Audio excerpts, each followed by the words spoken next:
eu quero chamar o professor Leandro Torres de Gregório, professor e pesquisador da Universidade Federal do Rio de Janeiro. Muito obrigado, professor Leandro. Pode subir ao palco. Uma salva de palmas, por gentileza.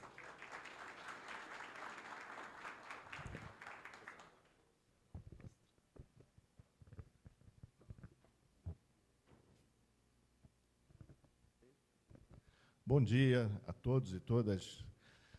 Vamos falar um pouco sobre tecnologia na prevenção de acidentes. Meu nome é Leandro Torres, eu sou engenheiro civil, sou professor efetivo do Departamento de Construção Civil da Escola Politécnica da Universidade do Rio de Janeiro. E sou especialista em gestão de emergências e desastres. Já trabalhei no Centro Nacional de Monitoramento e Alertas de Desastres, e tenho alguns trabalhos na gestão de riscos de inundações, deslizamentos e outras ameaças do cotidiano das cidades. Primeiro, essa questão de grandes acidentes, né? O termo acidente é um termo um pouco controverso. As definições sobre esse termo não são exatamente um consenso. Trago aqui algumas definições aqui do dicionário Oxford Languages. Qualquer acontecimento desagradável ou infeliz que envolva dano, perda, sofrimento ou morte. Até aí tudo bem, né? É um evento adverso, é algo que traz danos e prejuízos. Mas também, outra definição, traz como acidentes acontecimento casual, fortuito, inesperado e ocorrência. Será que os acidentes são realmente casuais, imprevisíveis? Talvez no futuro muito próximo sejam imprevisíveis, mas quando se coloca 1 ano, 2 anos, 10 anos, será que é imprevisível? Então, vim trazer aqui alguns dos principais eventos adversos que assolaram o Brasil nos últimos 15 anos. E nós temos aqui um desastre muito importante para o Brasil inteiro, que foi o desastre da região serrana do Rio de Janeiro, em 2011. Aqui são fotos dos deslizamentos na região serrana. Nós tivemos uma precipitação de 200 milímetros em mais ou menos 24 horas. Essas cicatrizes aqui, elas aconteceram em número de mais ou menos 3.000, mais de 3.000 cicatrizes ao longo desse evento.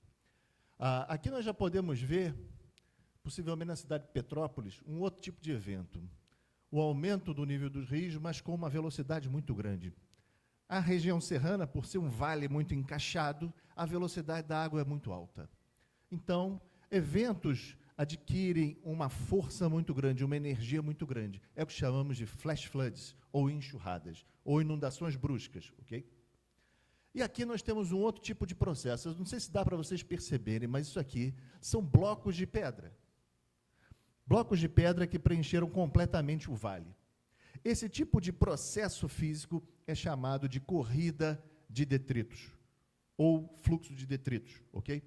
É um processo muito destrutivo, onde você tem uma combinação de deslizamentos, água, lama e blocos de rocha que são literalmente escavados ao longo daquele talude. Aqui também, como ficaram algumas ruas depois dessa enxurrada. Então, perceba a quantidade de processos que um tipo de evento como esse traz, ok? Esses eventos, eles impactam a cidade de diferentes formas. Comércio, setor de mobilidade, saúde, educação, tudo. Alguns dados aqui, 918 mortos, em torno de 100 desaparecidos, aproximadamente 35.000 pessoas deslocadas e a infraestrutura fortemente afetada. Aqui eu trago 2 desastres. Esses desastres não são naturais, ok? Nem aquele da região serrana pode ser considerado um desastre natural. Desastre natural é aquele que só tem a participação da natureza. Um terremoto talvez fosse um desastre natural, ok? Evento de vulcanismo, sim. Mas na medida em que eu ocupo a cidade de forma desordenada, impermeabilizo o solo, e uma série de questões que tem a ação do homem, eu não posso dizer que é natural. Eu posso dizer que é socionatural, por exemplo. Mas um evento como esse aqui, que são rupturas de barragens, já são eventos tecnológicos. Não tem nada de natural nisso, nenhum componente. E tivemos aqui a ruptura de barragem de Regente Mariana em 2015, essa primeira foto. Mais de 50 milhões de metros cúbicos de rejeitos atinge 16 minutos o distrito de Bento Rodrigues. 16 dias contaminaram o Rio Doce. Até hoje, existe um problema de contaminação da água do Rio Doce. 2 milhões de afetados em 39 cidades, Minas Gerais e Espírito Santo. Desastre interestadual. E provocou 19 mortes, porque uma pessoa que era funcionária da barragem pegou a moto e foi avisar o pessoal que a barragem tinha rompido. Não foi uma ruptura tão brusca assim, então isso foi possível. Entretanto, no desastre de Brumadinho, 4 anos depois, 279 mortes, 12 milhões de metros cúbicos de rejeitos liberados, 26 municípios atingidos, só que essa barragem apresentava problemas desde 95. Tivemos também 15 profissionais que tiveram seus registros de engenharia cassados após esse evento. Esse aqui foi uma ruptura muito brusca, não houve tempo da desocupação. Apesar desses 4 anos de diferença, não se conseguiu montar um sistema de alerta-alarme eficiente que conseguisse desocupar essa região a tempo. Okay? Incêndios no Pantanal, 2020 e 2021. 2020, cerca de 30% desse bioma foi afetado. Foram milhares de animais mortos. Prejuízo ambiental incalculável. 2021. Uma área queimada também muito próxima. Então, foram os maiores desastres do ponto de vista de incêndios florestais no Pantanal, esse período. A seca de 2024 é considerado uma das maiores secas do Brasil, a maior seca em extensão e intensidade do Brasil. Isso aqui é um mapa que mostra a distribuição da seca. As partes mais vermelhas demonstram a intensidade da seca. Quanto mais vermelho, pior é a seca. E você vê que uma grande parte do Brasil sofreu esse processo de seca.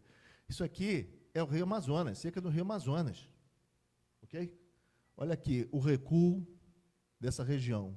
Né? O rio ocupava aqui, essa parte. Ok?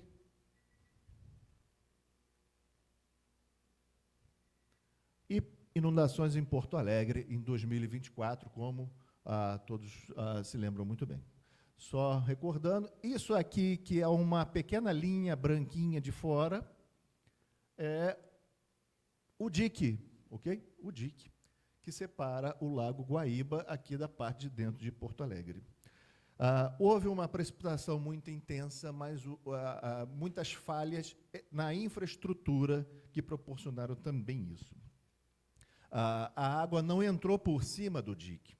Houve um problema de falha nas comportas, em alguns momentos, até entrou por cima do dique, mas em outros pontos. Houve problema de falhas nas comportas e o problema de bombeamento, sistema de bombeamento foi afetado. Então, não conseguiu bombear a água na medida em que ela chegava. Tivemos esse tipo de ocorrência. Entre 27 e mais ou menos 5 dias, choveu de 500 a 700 milímetros, 1/3 da média histórica anual desse local. Cerca de 2,4 milhões de pessoas afetadas, 185 mortes confirmadas, 25 pessoas desaparecidas ainda, mais de 442 mil deslocados. Prejuízo pode ter superado 2 bilhões de dólares. Okay? Então, é isso que nós estamos falando de grandes desastres. Okay? Então, o que é um desastre?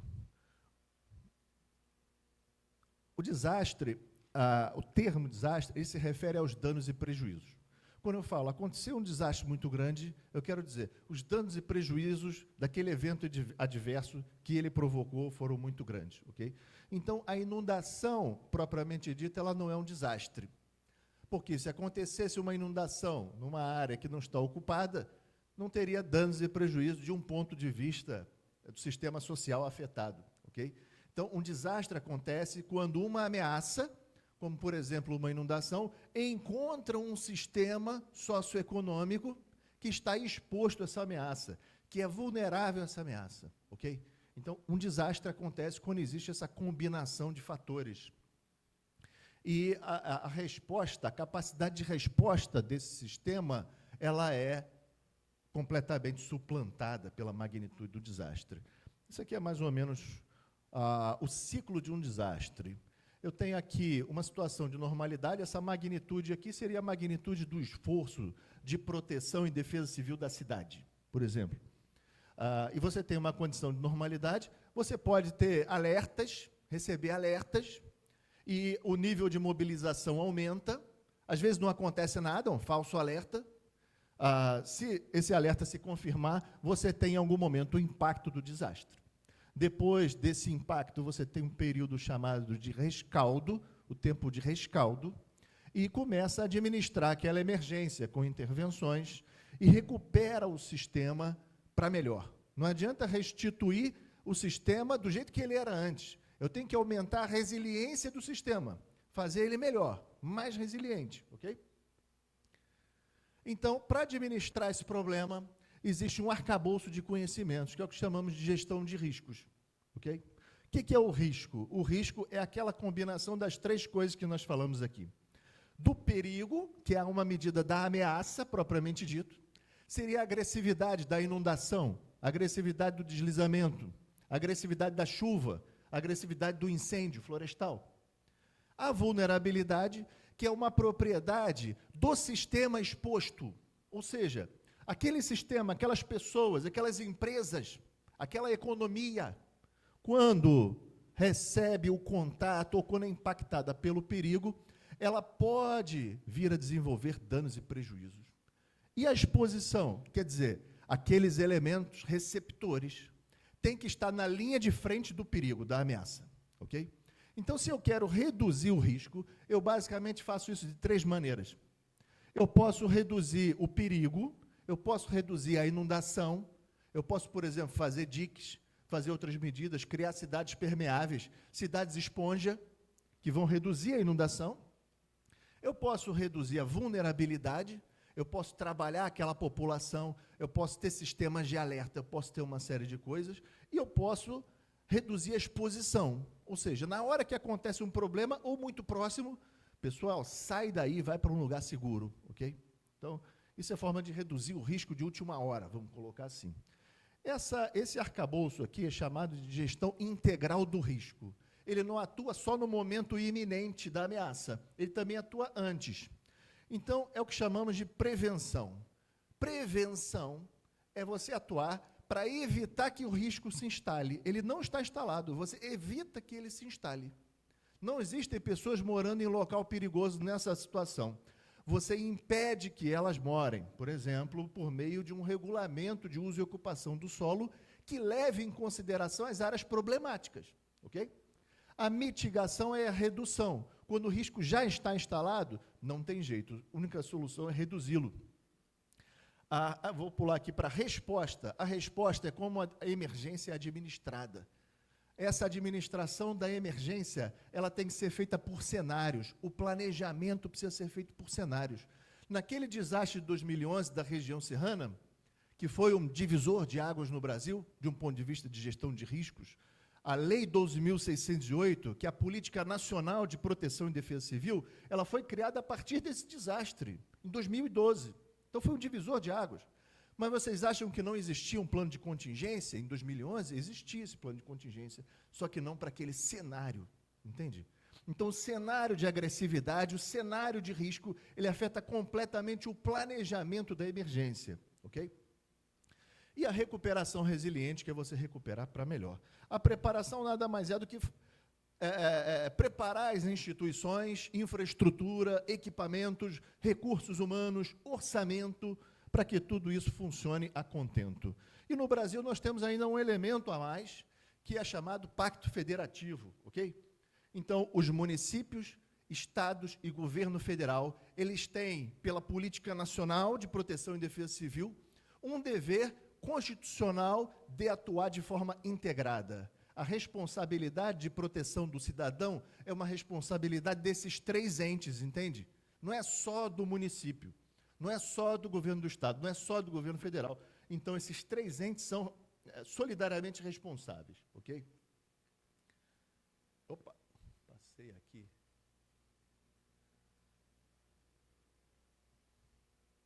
Acho que a pilha está um pouquinho fraca aqui. Isso. A redução do risco iminente, que é aquela de última hora, ela passa por essas fases aqui, tá? Primeiro, análise do risco. O que é a análise do risco? Eu preciso entender que ameaças são aquelas. preciso entender o que essas ameaças podem provocar. Eu preciso entender os cenários de risco. Isso é análise do risco. É um trabalho prévio de estudo do que passou, ocorrências anteriores, como é que se desenvolveram, e também do entendimento da dinâmica das ameaças. Como as ameaças evoluem no tempo, ok? A preparação é a estruturação disso tudo, o monitoramento e alerta, que é fazer o monitoramento de certos parâmetros que são condicionantes importantes desses processos de desastre, emitir o alerta, o alarme e a desocupação emergencial, que são aquelas atividades que vão, olha, sai daí, é a ordem de desocupação, para aquelas pessoas irem para um local seguro, e depois disso aí a administração da emergência. Aqui uma rede de equipamentos instaladas no Brasil, de diversas instituições. Isso aqui é uma rede de estações de coleta de dados, plataformas de coleta de dados. Os azuizinhos são pluviômetros, que medem a chuva. Os amarelos são estações hidrológicas, que medem o nível dos rios. Temos aqui estações agrometeorológicas, que medem a umidade do solo, para fins de entendimento da agricultura, por exemplo, como vai ser afetada. E aqui nós temos os radares meteorológicos instalados no Brasil. Okay? Isso aqui é a figurinha de um pluviômetro, né? Então, essa rede de equipamentos, esses dados, é absolutamente fundamental para que se entenda a ameaça que está acontecendo. Isso aqui é uma estação hidrológica que mede o nível dos rios, e aqui uma imagem de radar, por exemplo, vocês podem identificar limitações na imagem de radar, que é, por exemplo, a questão do tamanho do pixel da imagem, ok? E a precisão dos dados. Então, isso aqui precisa ser combinado com equipamentos locais para poder fornecer informação mais confiável. Tá? A abrangência disso aqui é bastante grande. O radar meteorológico varre 150, 200 quilômetros. Okay? Enquanto que a abrangência de um pluviômetro é um raio em torno de 3 quilômetros no máximo. Okay? Isso aqui é uma sala de situação que integra essas informações. Okay?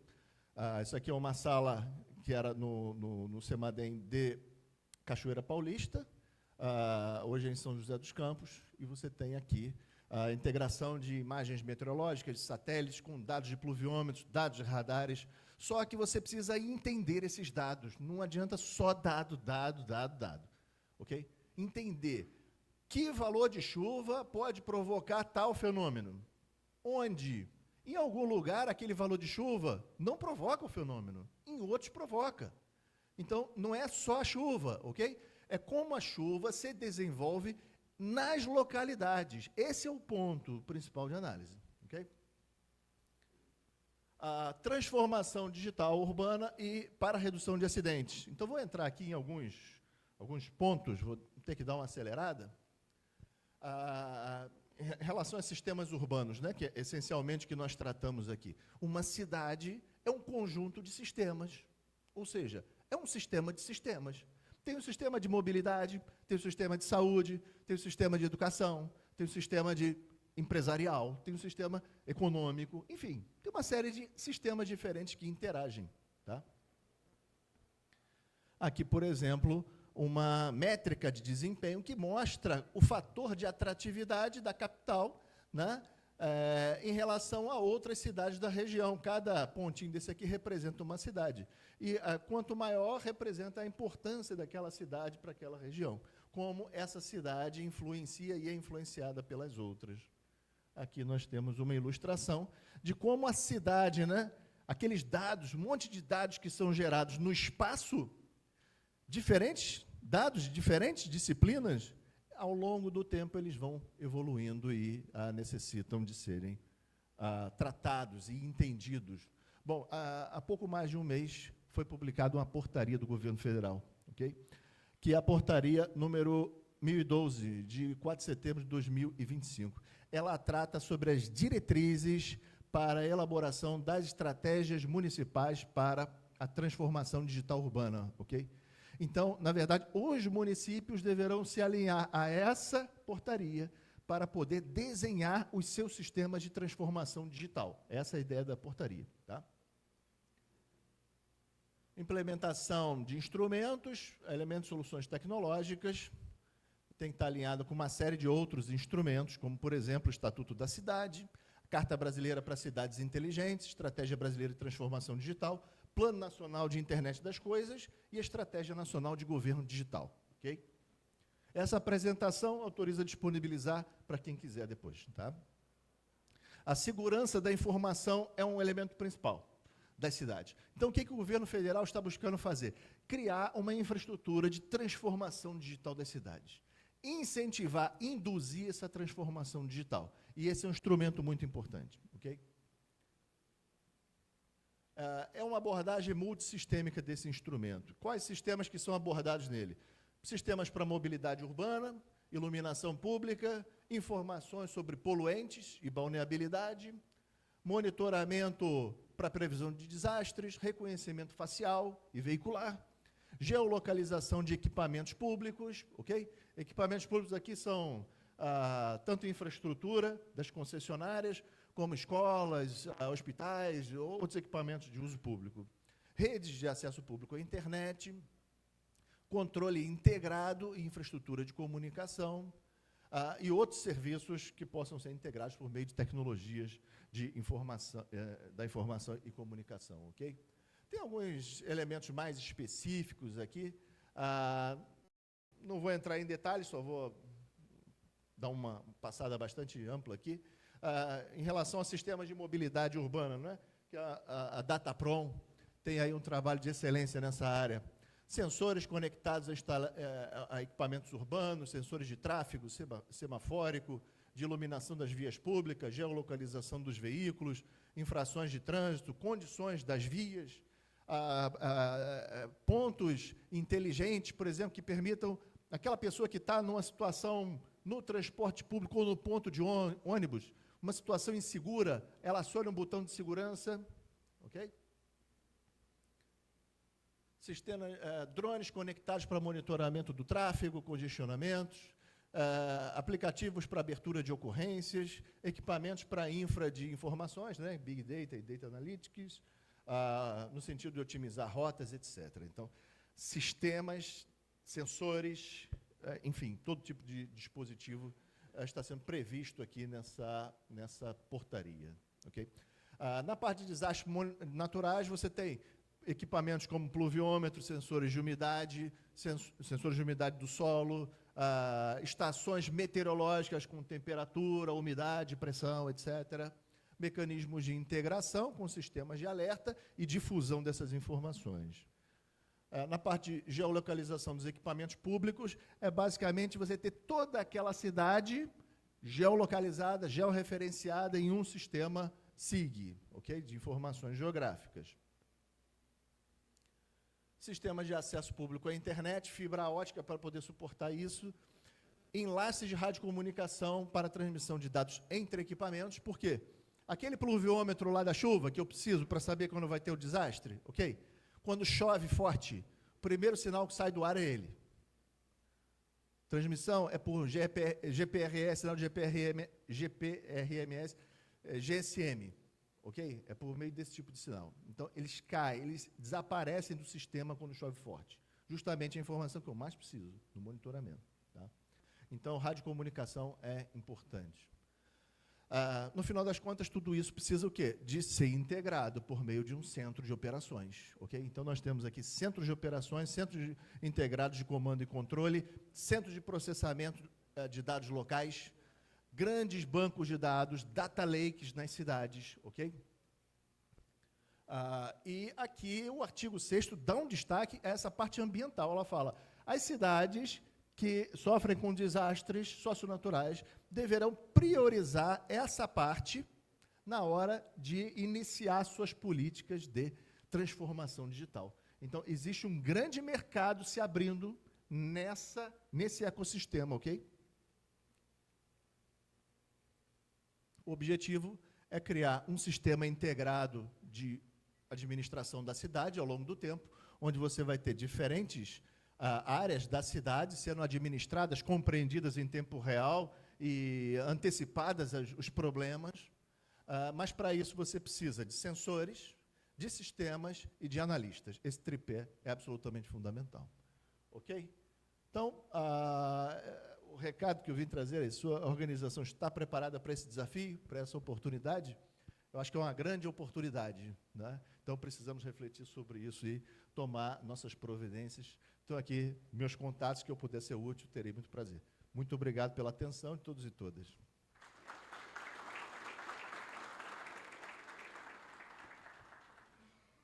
Nós que agradecemos, professor, muito obrigado pela palestra.